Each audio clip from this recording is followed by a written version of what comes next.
ଏଠି ଆମ ଝିଅ ଆଉ ତା ସାଙ୍ଗମାନେ ମିଶିକି ଖେଳୁଛନ୍ତି ନାଚୁଛନ୍ତି।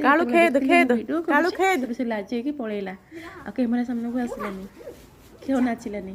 ଆଉ ସେଠି ଆମ କାଳୁ ଅଧା ଲୋକ କିଏ ଆସିଲା ଭାବିକି ଯାଇକି ଖେଦିକି ତାଙ୍କୁ ଜଗନ୍ନାଥ ଡାକୁନ, ଠାକୁରଙ୍କୁ ଡାକୁଛି, ଲାଜ କଣ କରୁଛୁ? ଦେଖିକି ଡରିକି ସେଠି ବି ଠିଆ ହଉଛନ୍ତି, ଭିତରକୁ ଆସୁନାହାନ୍ତି, କୁଆଡେ କାମୁଡି ଦବ କି ଭାବିକି। ବାବା ନାଚ ନାଚ ଚାଲୁ। ସିଏ ସେଠି ତାକୁ ଅଟକଉଛି, କାହିଁକି ଭିତରକୁ ଛକୁଛି, ଭିତରକୁ ଆସନି କହିକି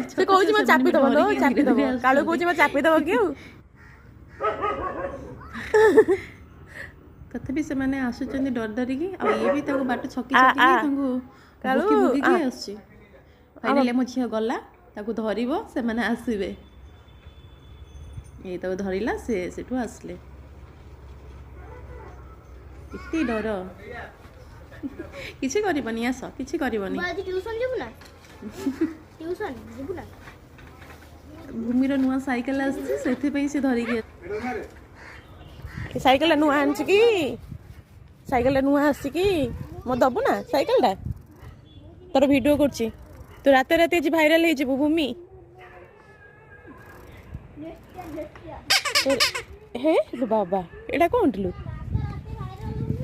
କୋଉଟା ମାରିଲା ଯେ କେଁ ହେଲା? ଓହୋ।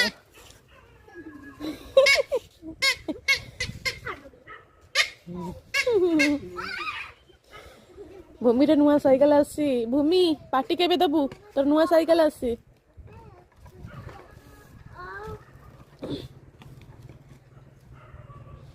ଆଉ ଇଏ ତ ହେଲା 80 ବର୍ଷିଆ ବୁଢାଙ୍କୁ ବି ସେ ଫେଲ କରିଦବ କଥା କହିବାର।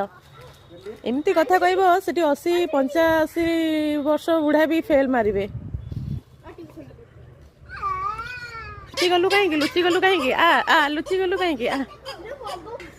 ଆସେ, ଆମ କାଳୁ ଦେଖୁଛି ଠିଆ ହେଇକି।